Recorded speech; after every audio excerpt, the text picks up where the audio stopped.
کوئی تمہیں جھٹلا دے، ان کو نہ بتانا۔ اس کا مطلب ہے ابو طالب جانتے تھے کہ معراج کیا ہوتی ہے۔ دنیا کو آج تک سمجھ میں نہیں آئی، کلمہ پڑھنے کے باوجود سمجھ میں نہیں آئی، قرآن پڑھنے کے باوجود سمجھ میں نہیں آیا کہ معراج کیا ہے۔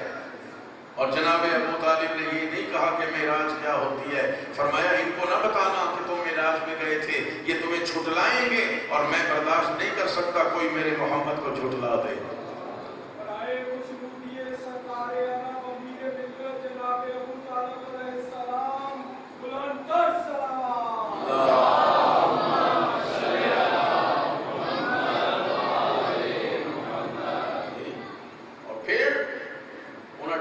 سرداروں کو گھر سے باہر بلایا، گھبرا تو نہیں رہے میری باتوں سے، تاریخ سنا رہا ہوں آپ کو۔ ان مکے کے سب سے بڑے دشمن جو رسالت میں آپ کے تھے 18 سردار، عتبہ، عتیبہ، شیبہ، یہ ساروں کو بلایا، آواز دی، باہر آئے، کہا دیکھو تمہارے دروازوں پر میرا ایک غلام کھڑا ہے، جرت دیکھیں، دلیری دیکھیں، کون ہے یہ؟ شیر خدا کے والد ہیں، یہ علی جیسے شیر خدا کے والد ہیں، یہ اسد اللہ کے والد ہیں۔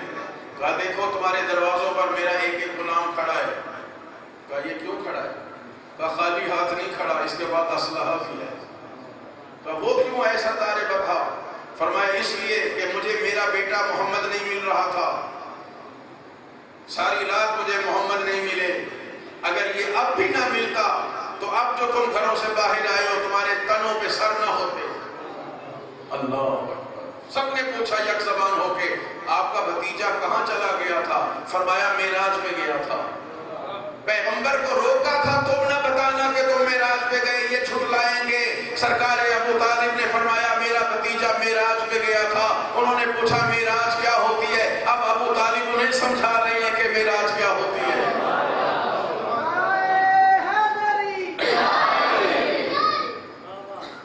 میری کلمہ نہیں پڑھا، کلمہ نہیں پڑھا، ہاں جی آپ نے پڑھا ہے کلمہ؟ اگر ابو طالب نے کلمہ نہیں پڑھا تو کس نے کلمہ پڑھا؟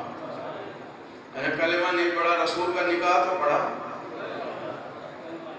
رسول اللہ کا نکاح جناب خدیجہ سے کس نے پڑھا؟ کس نے پڑھا جناب رسالت میں آپ کا بی بی خدیجہ کے ساتھ نکاح؟ بنی ہاشم میں، میں نے پہلے بھی عرض کیا ہے، بنی ہاشم میں رسم تھی کہ دلہا اپنا نکاح خود پڑھا کرتا تھا، کتابوں میں موجود ہے۔ جناب ہاشم نے، اسے ان کے والد نے، جناب عبد المطلب نے، اور جتنے بھی بنی ہاشم کے بزرگ گزرے سب نے اپنا نکاح خود، ابو طالب نے اپنا نکاح خود پڑھا۔ لیکن جب رسالت مآب، بانی شریعت، خدا کے آخری رسول، خاتم الانبیاء کے نکاح کا مرحلہ آیا تو جناب رسالت مآب نے کہا چچا میرا نکاح آپ پڑھیں۔ وہ نبی جو سارے مسلمانوں کے نکاح کو جائز قرار دینے والا ہے، وہ اپنا نکاح ابو طالب سے پڑھوا رہے ہیں۔ میرا نکاح آپ پڑھیں۔ کیوں؟ پیغمبر جانتے تھے کہ میرے چچا کے ایمان میں شک کیا جائے گا۔ پیغمبر بتا رہے ہیں کہ ہر بندہ اپنا نکاح اپنے مذہب والے سے پڑھواتا ہے۔ کیوں جی؟ آپ کے بچوں کا نکاح ہو تو جو شیعہ ہیں وہ شیعہ نکاح خواہ کو بنائیں گے، جو اہل سنت ہیں وہ اہل سنت، دوستیاں ہوں گی، احترام ہوگا، سب کچھ ہوگا۔ مگر جب نکاح کا مرحلہ آتا ہے تو ہر بندہ اپنے مذہب کے مذہب والے نکاح خواہ کو بلاتا ہے کہ نہیں؟ تو رسالت میں آپ نے کسی اور کو نہیں بلایا۔ اگر وہ چچا کو کافر معاذ اللہ سمجھتے تو خود اپنا نکاح پڑھتے، لیکن کہا چچا آپ میرا نکاح پڑھیں، خطبہ نکاح بھی پڑھیں، صیغہ نکاح بھی پڑھیں، اور میرے نکاح کا مہر بھی ادا کریں۔ کیوں؟ جانتے تھے کہ یہ امت کل کو میرے چچا کے ایمان میں شک ڈالے گی۔ پیغمبر اکرم نے جناب ابو طالب سے اپنا نکاح پڑھوا کے قیامت تک کے لیے فیصلہ دے دیا ہے کہ جو مذہب ابو طالب کا ہے وہی مذہب مجھ محمد کا ہے۔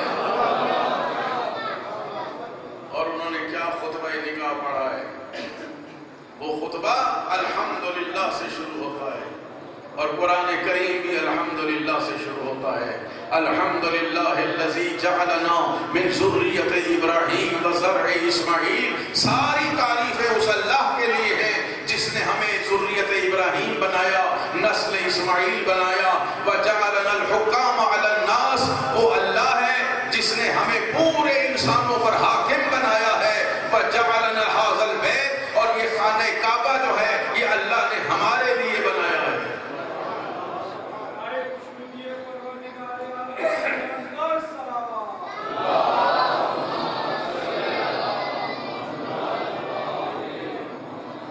بس میرے عزیزان محترم, مختصراً جناب ابو طالب تھے جنہوں نے وہ ماحول فراہم کیا کہ سرکار دو عالم اپنے خدا کا پیغام پہنچائیں, اور پورا پیغام پہنچایا, پورا پیغام. بس چونکہ وقت ختم ہو رہا ہے, بس 2 جملے, اور اس میں فرمایا کہ میں تمہارے لیے اللہ کا دین لایا ہوں جس میں تمہاری دنیا کی بھی بھلائی ہے, تمہاری آخرت کی بھی بھلائی ہے.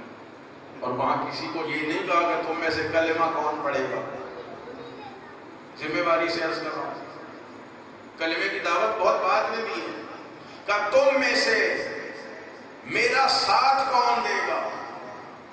یہ نہیں کہا تو میرے ساتھ کون ہوگا.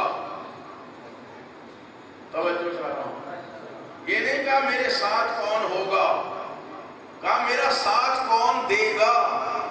ساتھ ہونا اور ہوتا ہے, ساتھ دینا اور ہوتا ہے. فرمایا ایکم یعاذرنی فی ھذا الامر لیکون اخی و وصی و خلیفتی و اماما فی امتی. تم میں سے کون ہے جو میری مدد کرے گا, میرا ساتھ دے گا اس دین کو پہنچانے میں, تاکہ وہ میرا بھائی ہو, میرا وصی ہو, میری امت میں میرا خلیفہ ہو اور میری امت کے لیے امام ہو. ایک ایک لفظ کا ذمہ دار ہے. سب خاموشی سے بیٹھے ہیں, اور بڑے بڑے مورخین نے یہ لکھا کہ ایک 11-12 سال کا بچہ اٹھا جس کا جسم بڑا کمزور سا تھا, مگر اس نے اٹھ کے کہا انا ناصرک یا رسول اللہ, اے اللہ کے رسول میں آپ کی نصرت کروں گا. یا رسول اللہ کہہ کے آپ کی رسالت کی تصدیق کر دی, اور انا ناصرک کہہ کر ہمیشہ کے لیے وعدہ کر لیا کہ جہاں بھی مدد کی ضرورت ہوگی میں آپ کی مدد کروں گا. اور آپ جانتے ہیں کہ اس بچے کا نام کیا ہے؟ علی ابن ابی طالب علیہ السلام. رسول اللہ نے یہ نہیں کہا علی بیٹھ جاؤ تم بچے ہو, چھوٹے ہو, کوئی بڑا اٹھ کے مجھے وعدہ کرے, نہیں, بلکہ رسول اللہ نے آگے بڑھ کے امیر المومنین کو سینے سے لگایا اور سب سے فرمایا ایھا الناس ھذا علی اخی و وصی و وزیری و خلیفتی و اماما فی امتی. اے لوگو, یہ علی میرا بھائی ہے, یہ میرا وصی ہے, یہ میرا وزیر ہے, امت پہ خلیفہ ہے اور میرے بعد تمہارا امام ہے. واسمعوا لہ واطیعوا امرہ, اس کی ہر بات کو سنو اور ہمیشہ اس کی اطاعت کرو. بعد میں دعوت اسلام دی ہے, مگر پہلے اپنے بعد اپنے وصی, اپنے خلیفہ, اپنے جانشین اور ہمارے لیے امام کا اعلان فرمایا کہ یہ علی ہے جو میرا وصی ہے, میرا وزیر ہے, میرا خلیفہ ہے اور تمہارا امام. یہ امیر المومنین اور وہ ابو طالب. واسمعوا لہ واطیعوا امرہ, علی کی بات سنو اور علی کی اطاعت کرو. قرآن نے تو بعد میں آ کے کہا نا کہ علی اولی الامر ہے, ان کی اطاعت واجب ہے. رسالت میں آپ نے پہلے دن فرما دیا کہ علی اولی الامر ہے, اس کی اطاعت واجب ہے. اب لوگوں نے جناب ابو طالب سے کہا کہ لو جی آج سے اپنے بیٹے کی اطاعت کرو. علماء فرماتے کہ یہ ابو طالب سے ہی کیوں کہا, کسی اور سے کیوں نہیں کہا. حمزہ کو کہہ دیتے کہ اپنے بھتیجے کی اطاعت کرو, اور بھی کوئی جناب عباس بھی ہوں گے چچا, ان سے کہہ دیتے کہ لو اپنے بھتیجے کی اطاعت کرو. نہیں, ابو طالب سے کہا کہ لو ابو طالب آج سے اپنے بیٹے کی اطاعت کرو. اس کا مطلب یہ ہے کہ پورا مکہ جانتا تھا کہ کوئی محمد کے دین پر ایمان لائے نہ لائے, یہ ابو طالب وہ پہلے فرد ہیں جو محمد کے دین پر ایمان رکھتے ہیں. اور سرکار ابو طالب نے یہ نہیں کہا کہ میں کیوں اطاعت کروں, میں نے کون سا ان کا دین قبول کرنا ہے, بلکہ یہ ہے ایمان کی علامت. جناب ابو طالب نے فرمایا اگر محمد کا یہ حکم ہے تو پھر میں آج سے اپنے بیٹے کی اطاعت کروں گا. دنیا میں ایسے ایسے لوگ صاحب منصب بن گئے کہ ان کے باپ نے ان کو قبول نہیں کیا. ابا جی میں ہوں. بھائی تم کیوں ہو؟ کہا جی میری عمر زیادہ ہے اس لیے مجھے بنایا. کہا بھائی تجھ سے بڑا تو میں بیٹھا ہوں. مگر یہ علی ابن ابی طالب کون ہے؟ جنہیں خدا نے بنایا ہے، جن کی اطاعت ان کے والد پر بھی واجب ہے. اور پھر جناب ابو طالب کھڑے ہوئے اور جناب رسالت میں آپ سے کہا کہ اے میرے سید و سردار، میں وعدہ کرتا ہوں کہ جب تک میں زندہ ہوں میں آپ کی اور آپ کے دین کی حفاظت کروں گا، اور جب میں زمین کے نیچے چلا جاؤں گا، میں مر جاؤں یعنی کہ وفات پا جاؤں گا، قبر میں چلا جاؤں گا، زیر خاک چلا جاؤں گا، تو پھر ہمیشہ میری اولاد تمہارے دین کی حفاظت کرے گی. وہ جناب ابو طالب کا وعدہ پورا کرنے کے لیے سید الشہداء کربلا میں آئے. یہ جو ہم کہتے ہیں کہ طفلی کا وعدہ نبھایا، در حقیقت وہ اپنے دادا کا وعدہ تھا ابو طالب کا. یہ ان کے والد امیر المومنین کا وعدہ تھا کہ ہم دین محمد کو بچائیں. اور دیکھیں جتنے بھی بنی ہاشم کربلا میں شہید ہوئے وہ سب جناب ابو طالب کی اولاد ہیں، کسی اور کی اولاد نہیں. جتنے بنی ہاشم کربلا میں شہید ہوئے وہ سب جناب ابو طالب کی اولاد ہیں. 4 بیٹوں میں سے جناب طالب تو فوت ہو گئے، ان کی اولاد نہیں تھی. امیر المومنین کی اولاد شہید ہوئی کربلا میں، جناب جعفر طیار کی اولاد شہید ہوئی، جناب عقیل کی اولاد شہید ہوئی. اور یہ تینوں فرزند ہیں حضرت ابو طالب کے. ان میں سے 2 شہزادوں کا آج آپ نے بوسہ دینا، اور وہ جناب جعفر طیار کے پوتے مولا کائنات کے نواسے جناب زینب کے شہزادے اون و محمد. 10 محرم کو جنازے آ رہے ہیں. دیکھیں آج آپ نے جناب زینب کو پرسہ دینا ہے.